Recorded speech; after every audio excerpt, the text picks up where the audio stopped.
Hello students, how are you all? I hope you all are good and fine.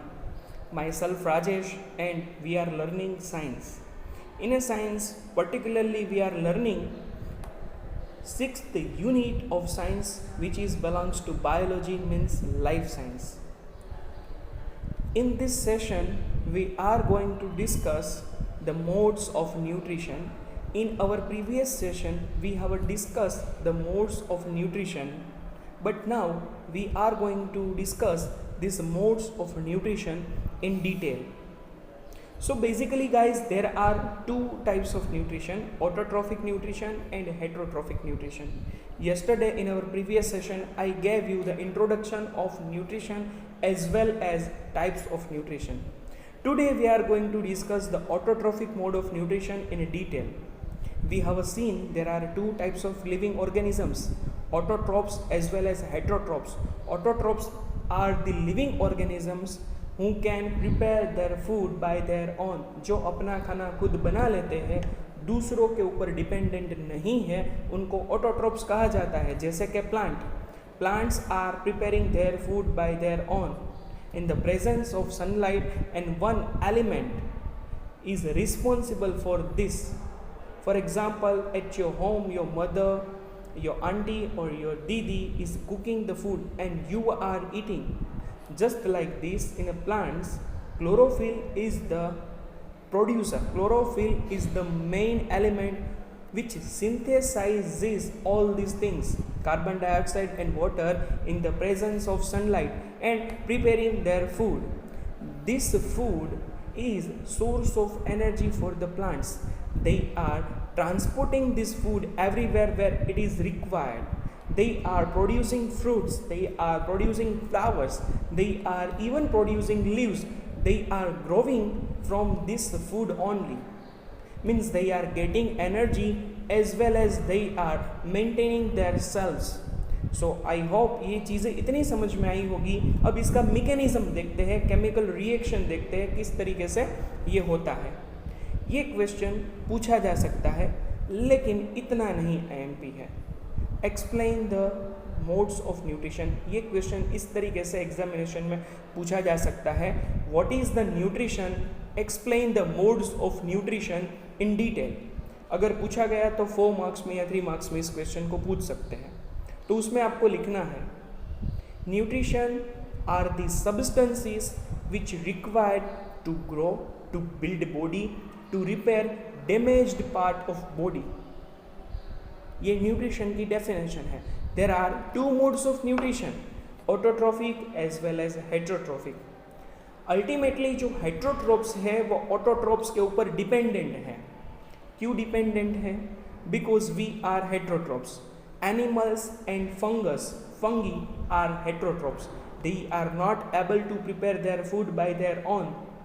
They are dependent on others. We are dependent on a plant-based product. हम किसके ऊपर dependent है? Plant-based product, जैसे कि wheat, serials, पल्सीज, vegetables, fruits. ये सारी चीज़ें तो प्लांट बेस्ड थी. एनिमल बेस्ड चीज़ों की बात करें तो उसमें milk. If we are vegetarian and if you particular are vegan diet, if you are following vegan diet, जैसे कि विराट कोहली पहले ये कहता था कि वो वीगन डाइट को फॉलो करता है, लेकिन उसके बारे में तो मुझे इतना पता नहीं है कि वो फॉलो करता है कि नहीं करता है. लेकिन अमेरिका में काफ़ी सारे लोग वीगन डाइट फॉलो करते हैं, यानी कि वो इतने वेजिटेरियन है, इवन जो प्रोडक्ट्स होती है ना एनिमल्स की वो भी यूज़ नहीं करते. Even not milk, cheese, butter, paneer, just like this. They are following vegan diet, but still we are considering these things in a vegetarian category. हम हैं चीज़, बटर, पनीर, मिल्क, ये सारी चीज़ों को यूज़ करते हैं. हम में से कोई मीट, फिश ये सब भी खाते होंगे तो वो they are belongs to non vegetarian category. तो यहाँ पर these things are belongs to animal, means this product are animal based product, so we are dependent on them. So guys, we are going to discuss the autotrophic mode of nutrition, the mechanism of autotrophic mode. Now you can see on your screen the reaction of photosynthesis process. Glucose is a basic source of energy, my dear friends, and glucose is a simple form of sugar. So here plants are absorbing carbon dioxide from the atmosphere. Also plants are absorbing water from the soil. Chlorophyll synthesizes both of the things in the presence of sunlight. Without sunlight, this synthesis is not possible. That is why this reaction is known as a photosynthesis process. Photo means sunlight. And they are preparing glucose along with oxygen. This oxygen they are liberating in the atmosphere, and this glucose they are storing in their leaves in the form of energy. When it is required, they are supplying the energy. So this is called demand and supply chain commerce. Let us now see what actually happens during a process of photosynthesis. इस चीज़ को तो हमने कल detail में देख लिया था. We are going to discuss the later part of these things.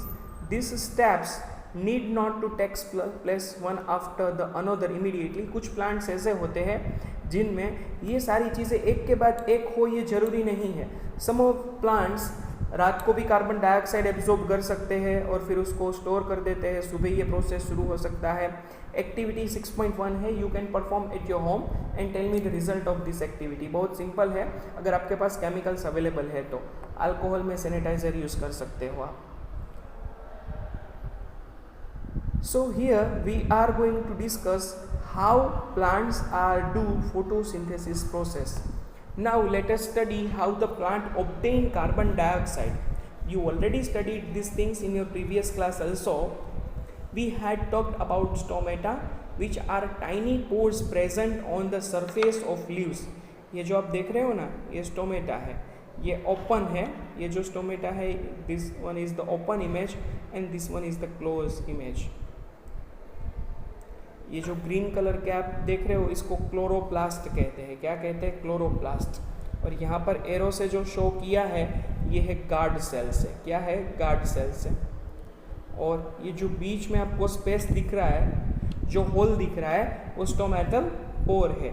यानी कि वहीं से ऑक्सीजन और कार्बन डाइऑक्साइड एक्सचेंज होते हैं. क्या होता है? ऑक्सीजन और कार्बन डाइऑक्साइड एक्सचेंज होते हैं. Now we are going to learn this process of mechanism of this process in a detail. Massive amounts of gaseous exchange takes place in the leaves through these pores for the purpose of photosynthesis. But it is important to note here that exchange of gases occurs across the surface of stems, roots and leaves as well. ऐसा नहीं है कि सिर्फ leaves के surface के ऊपर से ही exchange of gases होगा, लेकिन here you can see the most of exchange of gases takes place on the surface of leaves, but from the other parts like stem, roots, the exchange of gases is taking place.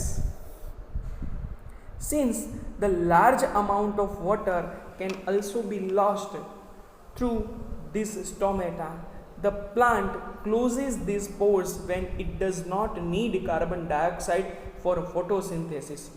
The opening and closing of the pore is a function of guard cell. जैसे हमारी आँखों के ऊपर जो उसकी एक पापड़ जिसे हम कहते हैं, या जो ऊपर हमारे आई कवर है, वो रिस्पॉन्सिबल है ओपन क्लोज के लिए, वैसे ही स्टोमेटा को ओपन क्लोज कौन करता है? तो कि उसके गार्ड सेल्स. कौन ओपन क्लोज करता है? उसके guard cells. The guard cells swell when water flows into them, causing the stomatal pore open. Similarly, the pore close if the guard cells shrink. अगर गार्ड सेल्स है वो open होंगे, swell होंगे, बड़े होंगे, तो ये जो वॉल है एक्सपांड होंगे, तो ये ओपन होगा. अगर वो श्रिंक होंगे, श्रिंक यानी संकोचना, छोटा होना, तो क्या होगा? ये जो स्टोमेटल होल है, ये पोर है, ये क्लोज हो जाएगा. I hope you are getting this points. With the help of activity 6.2 you will get the idea of photosynthesis process. इस चीज़ को देख सकते हो आप. देखिए दोनों जार में एक्सपेरिमेंटल सेटअप है. You can perform this activity when you can come in a school.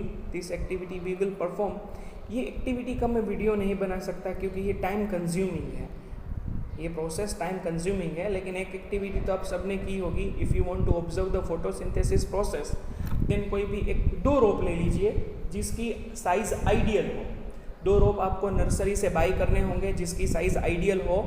एक रोप को आप ले लीजिए जिसको कोई एक बंद डिब्बे में पैक कर दीजिए जहाँ पर जो सनलाइट है वो नहीं पहुँचती हो, और दूसरे रोप को लीजिए जिसको सनलाइट में रखिए, और 3 या 4 दिन के बाद दोनों की साइज़ को मेज़र कीजिए. वो जो 3-4 दिन आपने डिब्बे में रखा होगा, क्लोज रखा होगा, वो भी जो रोप है वो भी सर्वाइव कर रहा होगा क्योंकि उसके पास स्टोर्ड एनर्जी है, बट उसका ग्रोथ उतना नहीं होगा. While the growth of another crop, जो दूसरा रोप है उसका ग्रोथ बहुत होगा, because that plant is in the presence of sunlight. So sunlight की वजह से कंटिन्यूसली फोटोसिंथेसिस प्रोसेस होगा और वो ग्रो करेगा. Based on 2 activities we can design an experiment to demonstrate sunlight is essential for photosynthesis process. So far we have talked about how autotrophs meet their energy requirements, but they also need other raw materials for building their body. Water used in a photosynthesis is taken up from the soil by roots in a terrestrial plants. Other materials like nitrogen, phosphorus, iron and magnesium are taken up from the soil. These are the nutrients of plants. ये जो phosphorus है, nitrogen है, magnesium है, ये सारी चीज़ें क्या है, iron है, ये plants के nutrients हैं. Nitrogen is an essential element used in a synthesis of proteins and other compounds. जो प्रोटीन प्रोडक्ट है ना, प्रोटीन वो नाइट्रोजीनियस है. नाइट्रोजीनियस मीन्स मेन कंपोनेंट उसमें कार्बन, हाइड्रोजन, नाइट्रोजन है. If you are going to adopt science, then you will study in a detailed structure of protein in a 12th science, in a portion of chemistry. Chemistry में biomolecules करके एक chapter है जिसमें protein का पूरा synthesis है.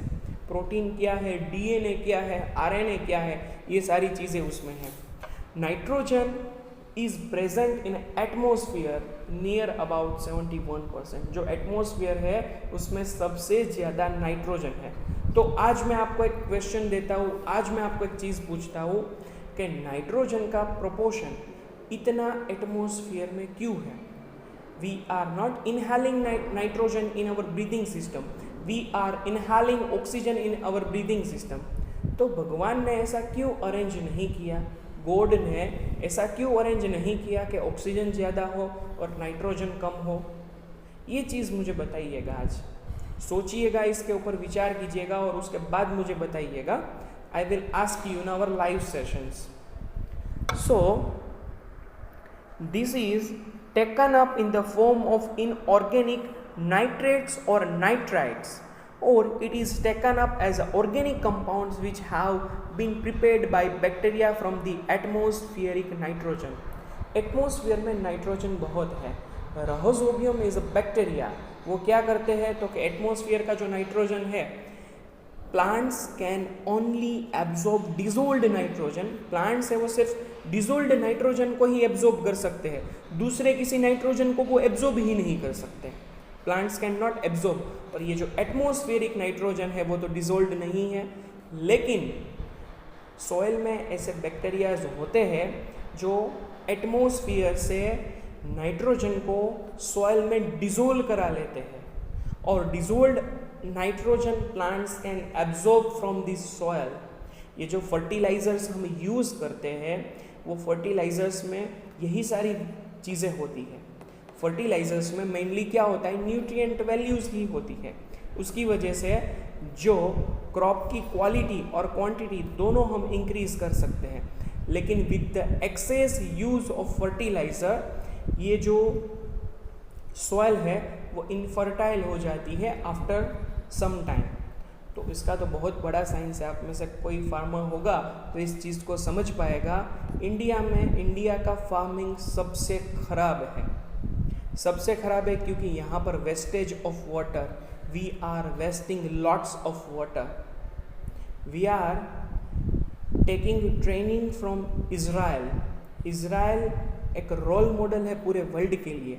सबसे कम पानी में वो फार्मिंग करता है, सबसे कम पानी में वो इरिगेशन करता है।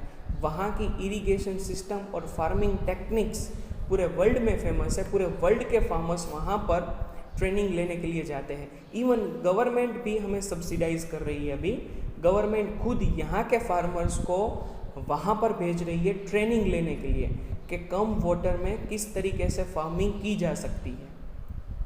और अभी आपने देखा होगा कि काफ़ी सारे लोग बेचने के लिए निकलते हैं फार्म का ओरिजिनल ऑर्गेनिक प्रोडक्ट। ये ऑर्गेनिक क्या है? ऑर्गेनिक में सिर्फ मैन्यूर ही यूज़ किया हुआ होता है। मैन्यूर इज़ ऑर्गेनिक मटेरियल जिसमें केमिकल्स नहीं होते, और ये जो फर्टिलाइजर्स होते हैं they are chemicals. Excess use से क्वालिटी नहीं बनती है अच्छी, क्वांटिटी मिलती है लेकिन उसमें कुछ होता नहीं है, न्यूट्रिएंट वैल्यूज़ नहीं होते। We will discuss in a later. Now we are going to learn the heterotrophic nutrition. Each organism is adapted to its environment. The form of nutrition differs depending on the type of availability of a food material as well as how it is obtained by the organism. For example, whether the food source is stationary such as grass or mobile such as deer would allow for differences in how the food is accessed and what is the nutritive apparatus used by a cow and a lion. Heterotrophs में मैंने कहा कि we are heterotrophs. Animals are heterotrophs. They are not able to prepare their food by own. They are dependent on a plant as well as other animals. जैसे कि काऊ है तो वो हर्बीवर है। हर्बीवर यानी कि क्या? जो सिर्फ प्लांट बेस्ड प्रोडक्ट ही ईट करते हो। तो वो प्लांट है कैसा है? स्टेशनरी है। प्लांट एक जगह से दूसरी जगह मूव नहीं कर सकता। लेकिन if we talk about lion, lion कैसा है?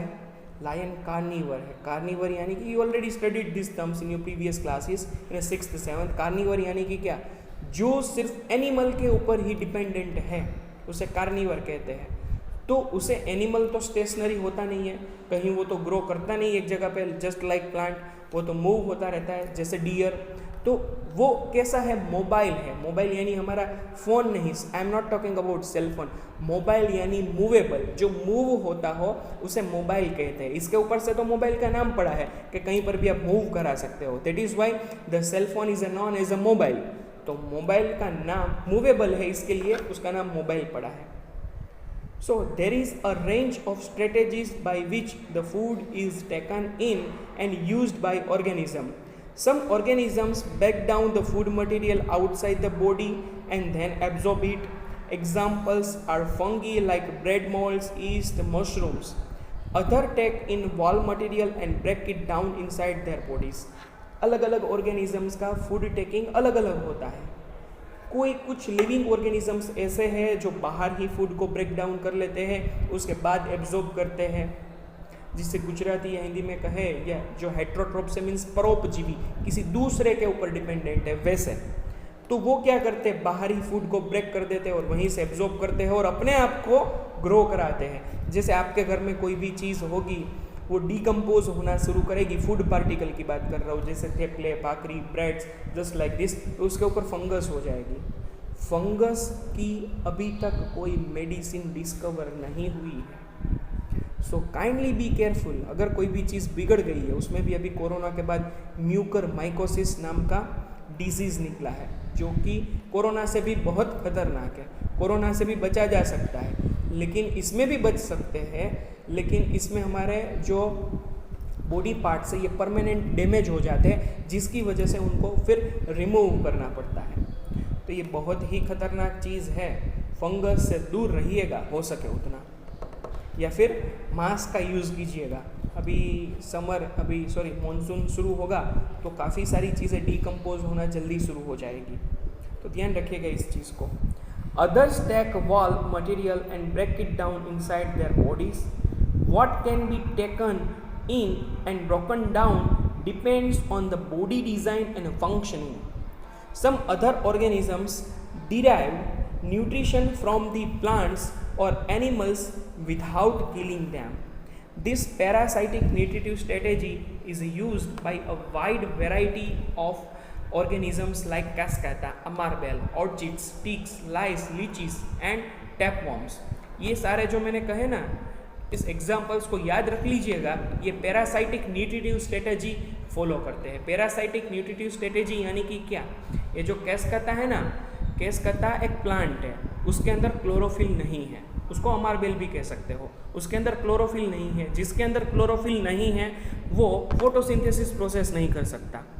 यानी कि यहाँ पर होता क्या है, तो क्या उसके अंदर क्लोरोफिल नहीं है लेकिन फिर भी प्लांट है, लेकिन हेट्रोट्रोफिक प्लांट है, तो वो क्या करेगा, कोई एक प्लांट के ऊपर ग्रो करेगा और उस प्लांट के न्यूट्रिशन को एब्जॉर्ब करेगा।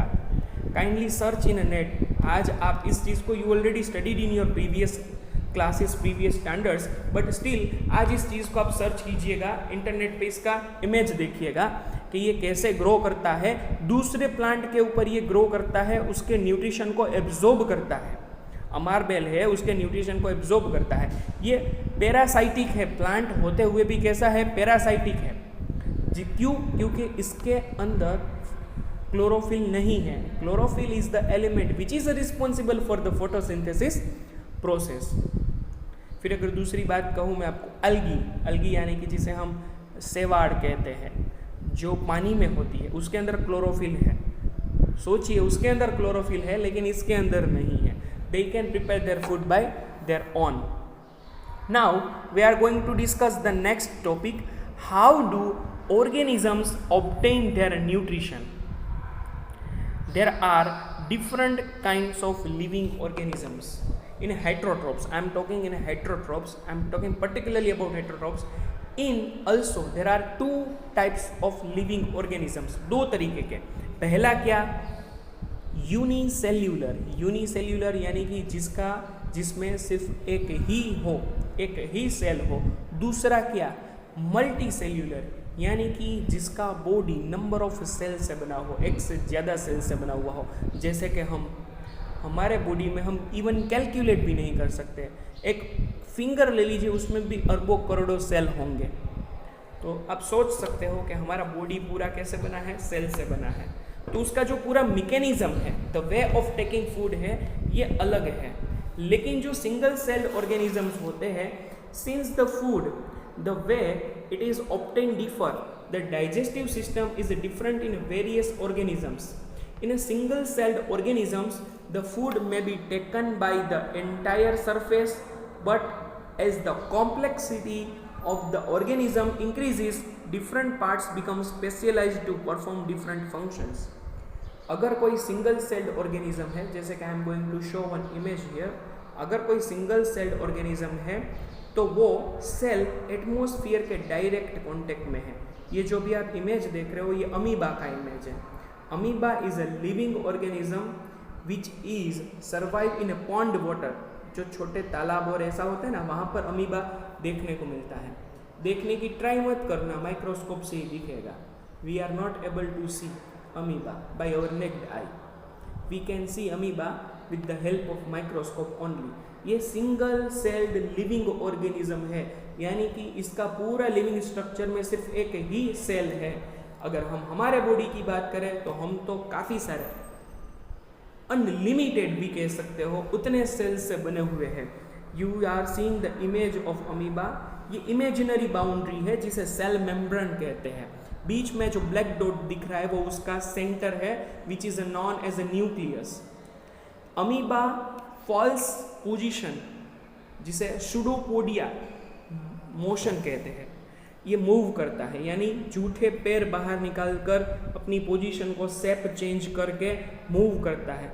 जैसे ही उसको कहीं कोई फूड पार्टिकल मिलेगा तो वहाँ पर ऐसा सेप क्रिएट करेगा और उसे अंदर ले लेगा। देखिए, ये सुडोपोडिया मूवमेंट किया, जैसा फूड पार्टिकल है वैसा सेप क्रिएट किया, कंटिन्यूसली अपनी पोजीशन को चेंज करता है, फिर आगे से बंद कर दिया, फूड वैक्यूल क्रिएट किया और फूड वैक्यूल के अंदर फूड पार्टिकल को ले लिया।